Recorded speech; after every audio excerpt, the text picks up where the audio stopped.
नमस्कार, खबरां दे इस बुलेटिन विच तुहाडा स्वागत है। मैं हां रचना सेवक। पहला पेश ने चोणवीआं खबरां। प्रधानमंत्री नरेंद्र मोदी भलके हरियाणा के सूरजकुंड विच हो रहे सूबियां दे गृह मंत्रियों के चिंतन कैंप नूं वीडियो कॉन्फ्रेंसिंग राहीं संबोधन करनगे। उप राष्ट्रपति जगदीप धनखड़ ने अमृतसर के एक दिना दौरे दौरान श्री हरमंदर साहब, श्री दुर्गियाना मंदिर और श्री राम तीरथ के कीते दर्शन। जलियांवाला बाग विखे शहीदां नूं दित्ती श्रद्धांजलि।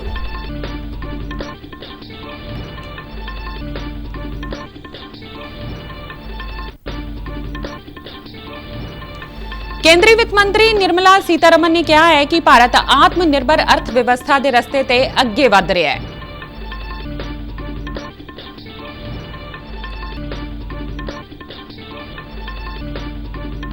पंजाब के कैबिनेट मंत्री अमन अरोड़ा ने डेरा बस्सी विखे उद्योग सेवा केंद्र का नींह पत्थर रखिया।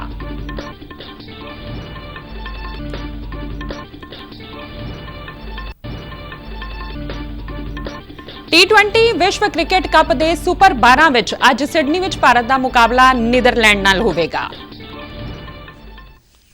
ते हुण खबरां विस्तार नाल।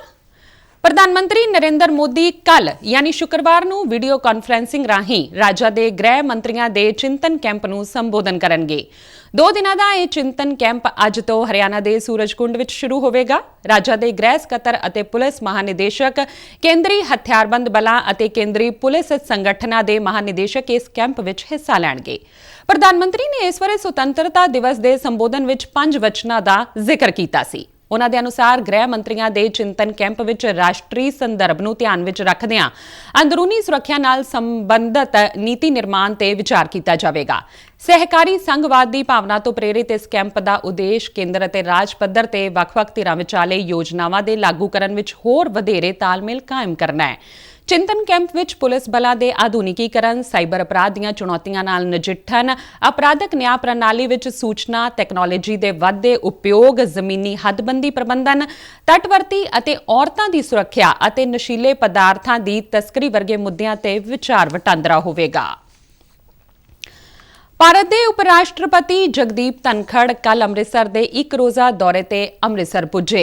इस दौरान उन्होंने श्री हरमंदर साहब, श्री दुर्गियाना मंदिर और श्री राम तीरथ के दर्शन किए और जलियांवाला बाग विच 1919 के खूनी साके के शहीदों को श्रद्धांजलि भेंट की। सब तो पहला श्री गुरु रामदास कौमांतरी हवाई अड्डे अमृतसर पुजण ते उप राष्ट्रपति जगदीप धनखड़ का जिला प्रशासन के अधिकारियों ने स्वागत किया। इस मौके ते केंद्रीय वणज राज मंत्री सोम प्रकाश अते पंजाब भाजपा के प्रधान अश्विनी शर्मा ने उन्हां दा स्वागत किया। पंजाब पुलिस की एक टुकड़ी ने उन्हां नूं गार्ड ऑफ ऑनर पेश किया।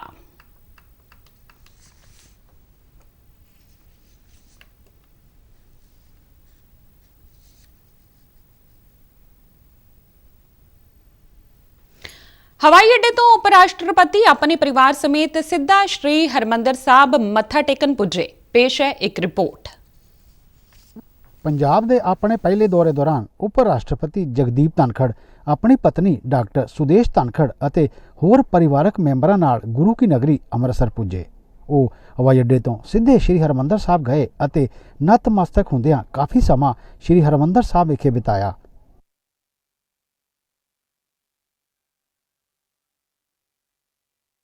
श्री गुरु रामदास लंगर हाल विच उप राष्ट्रपति जगदीप धनखड़ ने प्रसाद वजों लंगर छकिया अते बर्तनां दी सेवा भी की। मगरों उन्होंने श्री हरमंदर साहब की परिक्रमा की, जिस दौरान उन्होंने दुख भंजनी बेरी विखे मत्था टेकिया।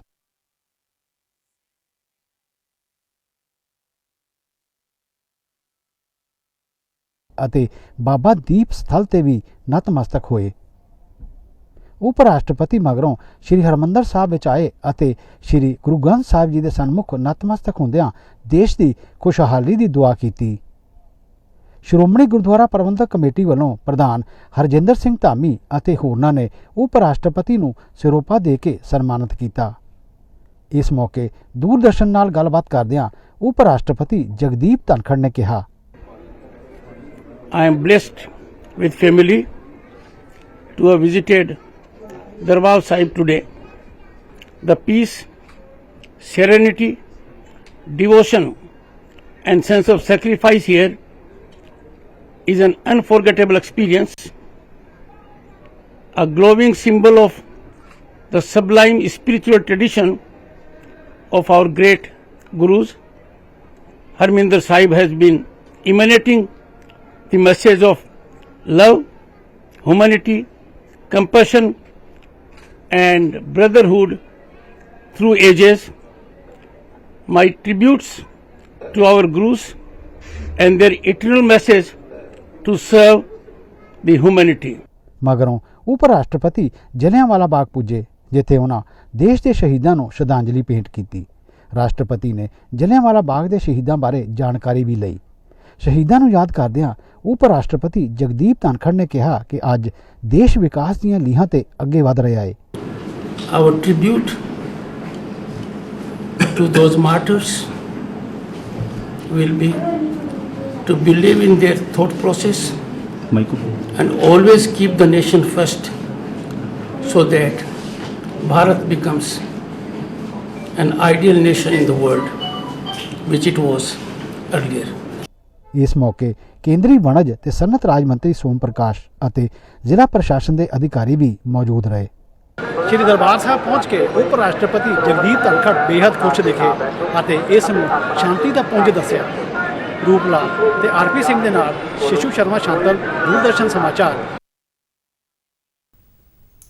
ਉਪ ਰਾਸ਼ਟਰਪਤੀ ਜਗਦੀਪ ਧਨਖੜ ਜਲਿਆਂਵਾਲੇ ਬਾਗ ਤੋਂ ਬਾਅਦ ਸ਼੍ਰੀ ਦੁਰਗਿਆਨਾ ਮੰਦਿਰ ਪੁੱਜੇ ਅਤੇ ਇਤਿਹਾਸਿਕ ਮੰਦਿਰ ਵਿੱਚ ਨਤਮਸਤਕ ਹੋਏ। ਉਹਨਾਂ ਮੰਦਿਰ ਕਮੇਟੀ ਦੇ ਮੈਂਬਰਾਂ ਨਾਲ ਚਰਚਾ ਕੀਤੀ। ਪ੍ਰਬੰਧਕ ਕਮੇਟੀ ਵੱਲੋਂ ਉਪ ਰਾਸ਼ਟਰਪਤੀ ਨੂੰ ਸਿਰੋਪਾਓ ਦੇ ਕੇ ਸਨਮਾਨਿਤ ਕੀਤਾ ਗਿਆ। ਉਹਨਾਂ ਮੰਦਿਰ ਦੀ ਪਰਿਕਰਮਾ ਵੀ ਕੀਤੀ।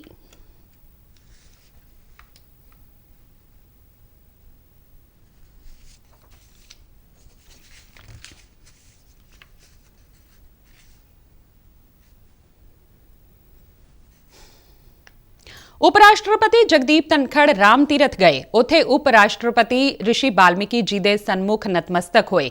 ਉਹਨਾਂ ਮੰਦਿਰ ਦੀ ਆਰਤੀ ਵਿੱਚ ਹਿੱਸਾ ਲਿਆ ਅਤੇ ਪ੍ਰਬੰਧਕਾਂ ਕੋਲੋਂ ਮੰਦਿਰ ਦੇ ਇਤਿਹਾਸ ਬਾਰੇ ਜਾਣਕਾਰੀ ਹਾਸਲ ਕੀਤੀ।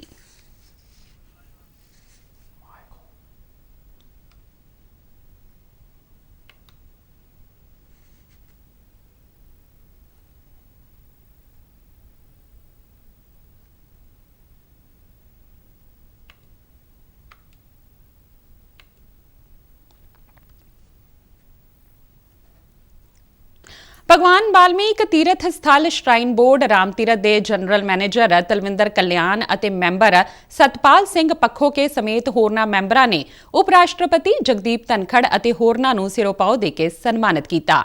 ਸਾਡੇ ਸੰਵਾਦਦਾਤਾ ਮੁਤਾਬਕ ਹੈਰਾਨੀ ਵਾਲੀ ਗੱਲ ਇਹ ਸੀ ਕਿ ਹਵਾਈ ਅੱਡਾ ਪੁੱਜਣ ਤੇ ਪੰਜਾਬ ਸਰਕਾਰ ਵੱਲੋਂ ਕੋਈ ਵੀ ਮੰਤਰੀ ਉਪ ਰਾਸ਼ਟਰਪਤੀ ਜਗਦੀਪ ਧਨਖੜ ਦੇ ਸਵਾਗਤ ਲਈ ਮੌਜੂਦ ਨਹੀਂ ਰਿਹਾ। ਇਹ ਪਹਿਲਾ ਮੌਕਾ ਨਹੀਂ ਹੈ ਜਦੋਂ ਅਜਿਹਾ ਵੇਖਣ ਨੂੰ ਮਿਲਿਆ ਹੈ। ਇਸ ਤੋਂ ਪਹਿਲਾਂ ਚੰਡੀਗੜ੍ਹ ਵਿੱਚ ਹਵਾਈ ਸੈਨਾ ਦਿਵਸ ਦੇ ਮੌਕੇ ਤੇ ਦੇਸ਼ ਦੇ ਰਾਸ਼ਟਰਪਤੀ ਦੇ ਦੌਰੇ ਦੌਰਾਨ ਪੰਜਾਬ ਦੇ ਮੁੱਖ ਮੰਤਰੀ ਉਸ ਸਮਾਗਮ ਵਿੱਚ ਨਹੀਂ ਪੁੱਜੇ ਸਨ। ਰੂਸੀ ਰੱਖਿਆ ਮੰਤਰੀ ਸਰਗਈ ਸੋਇਗੂ ਨੇ ਰੱਖਿਆ ਮੰਤਰੀ ਰਾਜਨਾਥ ਸਿੰਘ ਨਾਲ ਟੈਲੀਫੋਨ ਤੇ ਗੱਲਬਾਤ ਕੀਤੀ ਹੈ। ਦੋਨਾਂ ਨੇਤਾਵਾਂ ਵਿਚਾਲੇ ਦੁਵੱਲੇ ਰੱਖਿਆ ਸਹਿਯੋਗ ਦੇ ਨਾਲ-ਨਾਲ ਯੂਕਰੇਨ ਵਿੱਚ ਵਿਗੜਦੇ ਹਾਲਾਤ ਬਾਰੇ ਵੀ ਚਰਚਾ ਕੀਤੀ। ਰੂਸ ਦੇ ਰੱਖਿਆ ਮੰਤਰੀ ਨੇ ਯੂਕਰੇਨ ਦੇ ਉੱਭਰਦੇ ਹਾਲਾਤ ਬਾਰੇ ਜਾਣਕਾਰੀ ਦਿੱਤੀ, ਜਿਸ ਵਿੱਚ ਡਰਟੀ ਬੰਬ ਦੇ ਇਸਤੇਮਾਲ ਰਾਹੀਂ ਸੰਭਾਵਤ ਉਕਸਾਹਟ ਬਾਰੇ ਉਹਨਾਂ ਦੀਆਂ ਚਿੰਤਾਵਾਂ ਵੀ ਸ਼ਾਮਲ ਸਨ। ਰਾਜਨਾਥ ਸਿੰਘ ਨੇ ਕਿਹਾ ਕਿ ਸੰਘਰਸ਼ ਦੇ ਜਲਦ ਹੱਲ ਲਈ ਗੱਲਬਾਤ ਅਤੇ ਕੂਟਨੀਤੀ ਦੇ ਮਾਰਗ ਤੇ ਚੱਲਣ ਦੀ ਲੋੜ ਤੇ ਭਾਰਤ ਦੀ ਸੋਚ ਨੂੰ ਦੁਹਰਾਇਆ। ਉਹਨਾਂ ਇਹ ਵੀ ਕਿਹਾ ਕਿ ਕਿਸੇ ਵੀ ਧਿਰ ਵੱਲੋਂ ਪਰਮਾਣੂ ਬਦਲ ਦਾ ਸਹਾਰਾ ਨਹੀਂ ਲਿਆ ਜਾਣਾ ਚਾਹੀਦਾ, ਕਿਉਂਕਿ ਪਰਮਾਣੂ ਜਾਂ ਰੇਡੀਓਲੋਜੀਕਲ ਹਥਿਆਰਾਂ ਦੀ ਵਰਤੋਂ ਦੀ ਸੰਭਾਵਨਾ ਮਨੁੱਖਤਾ ਦੇ ਬੁਨਿਆਦੀ ਸਿਧਾਂਤਾਂ ਦੇ ਖਿਲਾਫ ਹੈ। ਵਿੱਤ ਤੇ ਕੰਪਨੀ ਮਾਮਲਿਆਂ ਦੀ ਕੇਂਦਰੀ ਮੰਤਰੀ ਨਿਰਮਲਾ ਸੀਤਾਰਮਨ ਨੇ ਕਿਹਾ ਹੈ ਕਿ ਭਾਰਤ ਆਤਮ ਨਿਰਭਰ ਅਰਥ ਵਿਵਸਥਾ ਦੇ ਰਸਤੇ ਤੇ ਅੱਗੇ ਵਧ ਰਿਹਾ ਹੈ ਅਤੇ ਇਹੋ ਕਾਰਨ ਹੈ ਕਿ ਇਸ ਤੇ ਮਹਾਮਾਰੀ ਦੇ ਨਕਾਰਾਤਮਕ ਪ੍ਰਭਾਵਾਂ ਦਾ ਅਸਰ ਘੱਟ ਹੋਇਆ ਹੈ। ਸੀਤਾਰਮਨ ਕੱਲ੍ਹ ਨਵੀਂ ਦਿੱਲੀ ਵਿੱਚ ਵੀਡੀਓ ਕਾਨਫਰੰਸ ਰਾਹੀਂ AIIB ਦੀ 7ਵੀਂ ਸਾਲਾਨਾ ਬੈਠਕ ਨੂੰ ਸੰਬੋਧਨ ਕਰ ਰਹੇ ਸਨ। ਸੰਮੇਲਨ ਵਿੱਚ ਸੰਕਟ ਨਾਲ ਘਿਰੇ ਵਿਸ਼ਵ ਵਿੱਚ ਬੁਨਿਆਦੀ ਢਾਂਚੇ ਲਈ ਵਿੱਤੀ ਸਹਾਇਤਾ ਦੇ ਵਿਸ਼ੇ ਤੇ ਬੋਲਦਿਆਂ ਉਨ੍ਹਾਂ ਕਿਹਾ ਕਿ ਬਾਹਰੀ ਖਤਰਿਆਂ ਦੇ ਬਾਵਜੂਦ ਭਾਰਤ ਦੀ ਮਜ਼ਬੂਤ ਨੀਤੀ, ਪ੍ਰਮੁੱਖ ਵਿਵਸਥਾਗਤ ਸੁਧਾਰਾਂ ਅਤੇ ਦੇਣਦਾਰੀਆਂ ਦੀ ਮਜ਼ਬੂਤ ਬੈਲੈਂਸ ਸ਼ੀਟ ਨੇ ਵੀ ਆਰਥਿਕ ਵਿਕਾਸ ਦੀ ਗਤੀ ਨੂੰ ਹੋਰ ਮਜ਼ਬੂਤ ਬਣਾਇਆ ਹੈ।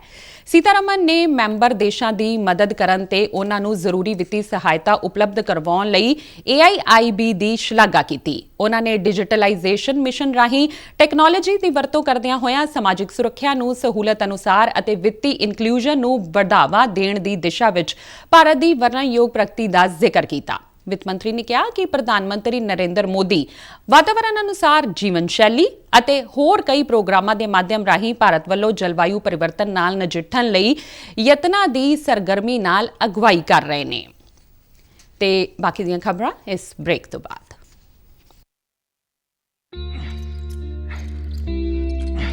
Got it. ਸੋਚੋ ਕਿ ਅਸਲੀ ਜ਼ਿੰਦਗੀ ਵਿੱਚ ਅਜਿਹੇ ਹਾਲਾਤ ਹੋਣ ਤਾਂ ਕਿੰਨੀਆਂ ਮੁਸ਼ਕਲਾਂ ਹੁੰਦੀਆਂ ਨੇ, ਪਰ ਸ਼ੁਕਰ ਹੈ ਬੈਂਕਿੰਗ ਲਈ ਨਹੀਂ। ਜੇ ਤੁਹਾਡੀ ਉਮਰ 70 ਸਾਲ ਤੋਂ ਵੱਧ ਹੋਵੇ ਜਾਂ ਤੁਸੀਂ ਦਿਵਿਆਂਗ ਹੋਵੋ ਤਾਂ ਬੈਂਕ ਤੁਹਾਨੂੰ ਕੁਝ ਜ਼ਰੂਰੀ ਬੈਂਕਿੰਗ ਸਹੂਲਤਾਂ ਘਰ ਬੈਠੇ ਦੇ ਸਕਦਾ ਹੈ।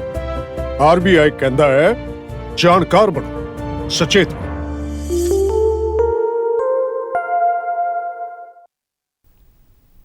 ਕੇਂਦਰੀ ਖੇਤੀਬਾੜੀ ਤੇ ਕਿਸਾਨ ਭਲਾਈ ਮੰਤਰੀ ਨਰਿੰਦਰ ਸਿੰਘ ਤੋਮਰ ਦੀ ਪ੍ਰਧਾਨਗੀ ਹੇਠ ਖੇਤੀਬਾੜੀ ਅਤੇ ਜੰਗਲਾਤ ਬਾਰੇ 7ਵੀਂ ਆਸੀਆਨ ਭਾਰਤ ਮੰਤਰਾਲਾ ਮੀਟਿੰਗ ਹੋਈ।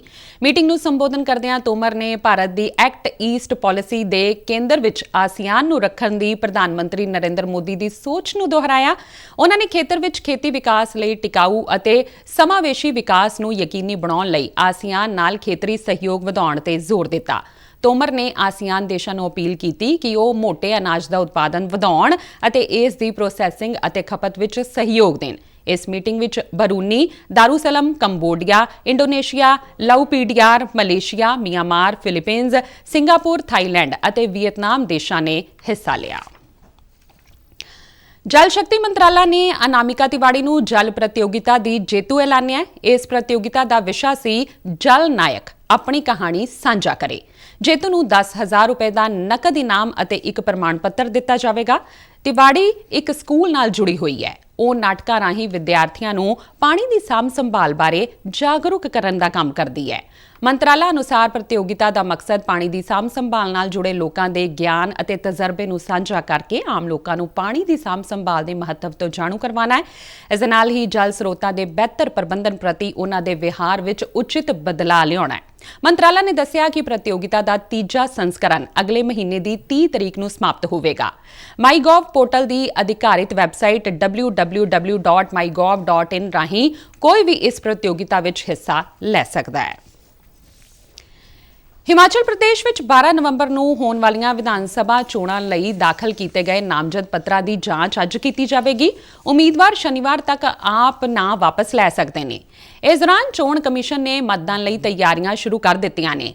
ਮਤਦਾਨ ਸੁਚਾਰੂ ਰੂਪ ਅਤੇ ਪਾਰਦਰਸ਼ੀ ਤਰੀਕੇ ਨਾਲ ਕਰਵਾਉਣ ਲਈ ਕੱਲ੍ਹ ਸੂਬੇ ਦੀਆਂ ਵੱਖ-ਵੱਖ ਥਾਵਾਂ ਤੇ ਟੈਲੀ ਰਿਹਰਸਲ ਕੀਤੀ ਗਈ। ਇਸ ਦੌਰਾਨ ਡਿਊਟੀ ਤੇ ਤੈਨਾਤ ਮਤਦਾਨ ਕਰਮੀਆਂ ਨੂੰ ਮਤਦਾਨ ਪ੍ਰਕਿਰਿਆ ਬਾਰੇ ਜਾਣਕਾਰੀ ਦਿੱਤੀ ਗਈ। ਪਹਿਲੀ ਰਿਹਰਸਲ ਦੌਰਾਨ ਮਤਦਾਨ ਕਰਮੀਆਂ ਨੂੰ ਕਿਹਾ ਗਿਆ ਕਿ ਉਹ ਆਪਣੇ ਫਰਜ਼ਾਂ ਦਾ ਨਿਰਵਾਹ ਪੂਰੀ ਤਰ੍ਹਾਂ ਕਰਨ। ਪੰਜਾਬ ਦੇ ਸੂਚਨਾ ਤੇ ਲੋਕ ਸੰਪਰਕ, ਨਵੀਂ ਤੇ ਨਿਵਾਉਣਯੋਗ ਊਰਜਾ ਸਰੋਤ ਅਤੇ ਮਕਾਨ ਉਸਾਰੀ ਤੇ ਸ਼ਹਿਰੀ ਵਿਕਾਸ ਮੰਤਰੀ ਅਮਨ ਅਰੋੜਾ ਵੱਲੋਂ ਡੇਰਾਬੱਸੀ ਵਿਖੇ ਉਦਯੋਗ ਸੇਵਾ ਕੇਂਦਰ ਦਾ ਨੀਂਹ ਪੱਥਰ ਰੱਖਿਆ ਗਿਆ। ਡੇਰਾਬੱਸੀ ਇੰਡਸਟਰੀਜ਼ ਐਸੋਸੀਏਸ਼ਨ ਦੀ ਇੱਕ ਇਮਾਰਤ ਦਾ ਨੀਂਹ ਪੱਥਰ ਰੱਖਣ ਤੋਂ ਬਾਅਦ ਕਾਰੋਬਾਰੀਆਂ ਨੂੰ ਸੰਬੋਧਨ ਕਰਦਿਆਂ ਅਮਨ ਅਰੋੜਾ ਨੇ ਕਿਹਾ ਕਿ ਕਿਸੇ ਵੀ ਦੇਸ਼ ਜਾਂ ਸੂਬੇ ਦੀ ਤਰੱਕੀ ਵਿੱਚ ਉੱਥੋਂ ਦੇ ਉਦਯੋਗ ਦਾ ਵੱਡਾ ਯੋਗਦਾਨ ਹੁੰਦਾ ਹੈ। ਇਸ ਉਦਯੋਗ ਸੇਵਾ ਕੇਂਦਰ ਨਾਲ ਇਸ ਖਿੱਤੇ ਦੇ ਸਨਅਤਕਾਰਾਂ ਨੂੰ ਵੱਡੀ ਸਹੂਲਤ ਮਿਲੇਗੀ। ਇਸ ਤੋਂ ਪਹਿਲਾਂ ਡੇਰਾਬੱਸੀ ਤੋਂ ਵਿਧਾਇਕ ਕੁਲਜੀਤ ਸਿੰਘ ਰੰਧਾਵਾ ਨੇ ਕੈਬਨਿਟ ਮੰਤਰੀ ਦਾ ਸਨਮਾਨ ਕੀਤਾ ਅਤੇ ਡੇਰਾਬੱਸੀ ਦੇ ਉਦਯੋਗ ਨੂੰ ਆ ਰਹੀਆਂ ਮੁਸ਼ਕਿਲਾਂ ਤੇ ਇੱਥੋਂ ਦੇ ਪਿਛੋਕੜ ਬਾਰੇ ਜਾਣਕਾਰੀ ਦਿੱਤੀ। ਕਾਂਜਲੀ ਵੈਟਲੈਂਡ ਵਿਖੇ ਪਵਿੱਤਰ ਕਾਲੀ ਵੇਈਂ ਦੀ ਸਾਫ਼ ਸਫਾਈ ਦੀ ਮੁਹਿੰਮ ਦੀ ਲੋਕ ਭਾਗੀਦਾਰੀ ਨਾਲ ਰਾਜ ਸਭਾ ਮੈਂਬਰ ਬਾਬਾ ਬਲਬੀਰ ਸਿੰਘ ਸੀਚੇਵਾਲ ਤੇ ਕਪੂਰਥਲਾ ਦੇ ਡਿਪਟੀ ਕਮਿਸ਼ਨਰ ਵਿਸ਼ੇਸ਼ ਸਾਰੰਗਲ ਵੱਲੋਂ ਸ਼ੁਰੂਆਤ ਕਰਵਾਈ ਗਈ। ਇਸ ਮੌਕੇ ਬਾਬਾ ਸੀਚੇਵਾਲ ਨੇ ਲੋਕਾਂ ਨੂੰ ਇਸ ਕਾਰਜ ਵਿੱਚ ਵੱਧ ਚੜ੍ਹ ਕੇ ਹਿੱਸਾ ਲੈਣ ਦਾ ਸੱਦਾ ਦਿੱਤਾ। ਉਨ੍ਹਾਂ ਕਿਹਾ ਕਿ ਪਵਿੱਤਰ ਵੇਈਂ ਦੀ ਧਾਰਮਿਕ ਮਹੱਤਤਾ ਦੇ ਨਾਲ-ਨਾਲ ਇਹ ਪੂਰੇ ਦੁਆਬਾ ਖੇਤਰ ਵਿੱਚ ਜ਼ਮੀਨ ਹੇਠਲੇ ਪਾਣੀ ਦੇ ਪੱਧਰ ਨੂੰ ਬਣਾਏ ਰੱਖਣ ਲਈ ਬਹੁਤ ਅਹਿਮ ਹੈ। ਡਿਪਟੀ ਕਮਿਸ਼ਨਰ ਨੇ ਡਰੇਨੇਜ ਵਿਭਾਗ ਦੇ ਅਧਿਕਾਰੀਆਂ ਨੂੰ ਬੂਟੀ ਕੱਢਣ ਦੇ ਕੰਮ ਵਿੱਚ ਤਕਨੀਕੀ ਸਹਾਇਤਾ ਪ੍ਰਦਾਨ ਕਰਨ ਅਤੇ ਜਾਲ ਰਾਹੀਂ ਬੂਟੀ ਨੂੰ ਨਿਯੰਤਰਿਤ ਕਰਨ ਲਈ ਕਿਹਾ। ਉਨ੍ਹਾਂ ਦੱਸਿਆ ਕਿ ਕਾਂਜਲੀ ਵੈਟਲੈਂਡ ਜੋ ਕਿ 2002 ਦੀ ਰਾਮਸਰ ਕਨਵੈਨਸ਼ਨ ਰਾਹੀਂ ਅੰਤਰਰਾਸ਼ਟਰੀ ਮਹੱਤਤਾ ਵਾਲੀ ਵੈਟਲੈਂਡ ਐਲਾਨੀ ਗਈ ਹੈ ਅਤੇ ਪ੍ਰਵਾਸੀ ਪੰਛੀਆਂ ਦੀ ਆਮਦ ਲਈ ਪ੍ਰਸਿੱਧ ਹੈ, ਨੂੰ ਵਿਕਸਿਤ ਕਰਨ ਲਈ ਜ਼ਿਲ੍ਹਾ ਪ੍ਰਸ਼ਾਸਨ ਪ੍ਰਸ਼ਾਸਨ ਵੱਲੋਂ ਲਗਾਤਾਰ ਯਤਨ ਕੀਤੇ ਜਾ ਰਹੇ ਨੇ। ਇਸ ਮੁਹਿੰਮ ਤਹਿਤ ਪ੍ਰਸ਼ਾਸਨ ਵੱਲੋਂ ਕੀਤੇ ਜਾ ਰਹੇ ਯਤਨਾਂ ਵਿੱਚ ਲੋਕਾਂ, ਉਦਯੋਗਪਤੀਆਂ, ਕਰਮਚਾਰੀਆਂ, ਸਮਾਜਿਕ ਅਤੇ ਧਾਰਮਿਕ ਸੰਸਥਾਵਾਂ ਦੇ ਸਹਿਯੋਗ ਨਾਲ ਵੇਈਂ ਵਿੱਚੋਂ ਹਾਈਸਿੰਥ ਬੂਟੀ ਕੱਢਣ ਦਾ ਕੰਮ ਕੀਤਾ ਜਾਵੇਗਾ ਤਾਂ ਜੋ ਵੇਈਂ ਦੀ ਸਾਫ਼ ਸਫਾਈ ਦੇ ਨਾਲ-ਨਾਲ ਕਾਂਜਲੀ ਵੈਟਲੈਂਡ ਨੂੰ ਵਿਕਸਿਤ ਕੀਤਾ ਜਾ ਸਕੇ। T20 ਕ੍ਰਿਕਟ ਵਿਸ਼ਵ ਕੱਪ ਦੇ ਸੁਪਰ 12 ਵਿੱਚ ਅੱਜ ਸਿਡਨੀ ਵਿੱਚ ਭਾਰਤ ਦਾ ਮੁਕਾਬਲਾ ਨੀਦਰਲੈਂਡ ਨਾਲ ਹੋਵੇਗਾ। ਪਹਿਲੇ ਮੈਚ ਵਿੱਚ ਪਾਕਿਸਤਾਨ ਨੂੰ ਹਰਾ ਕੇ ਭਾਰਤੀ ਟੀਮ ਦੇ ਹੌਸਲੇ ਬੁਲੰਦ ਨੇ। ਮੈਚ ਭਾਰਤੀ ਸਮੇਂ ਅਨੁਸਾਰ ਦੁਪਹਿਰ 12:30 ਤੇ ਸ਼ੁਰੂ ਹੋਵੇਗਾ। ਇਸ ਮੈਚ ਦਾ ਅੱਖੀ ਟਿੱਠਾ ਹਾਲ ਆਕਾਸ਼ਵਾਣੀ ਦੇ FM ਰੇਨਬੋ ਚੈਨਲ ਅਤੇ ਹੋਰ ਮੀਟਰਾਂ ਤੇ ਦੁਪਹਿਰ 12 ਵਜੇ ਸੁਣਿਆ ਜਾ ਸਕਦਾ ਹੈ। ਖਬਰਾਂ ਦੇ ਬੁਲੇਟਿਨ ਸਾਡੇ ਦਰਸ਼ਕ RNU DDK ਜਲੰਧਰ ਤੇ ਇਸ ਦੇ ਨਾਲ ਹੀ ਖਬਰਾਂ ਦਾ ਬੁਲੇਟਿਨ ਖਤਮ ਹੁੰਦਾ ਹੈ। ਇਜਾਜ਼ਤ ਦਿਓ, ਨਮਸਕਾਰ।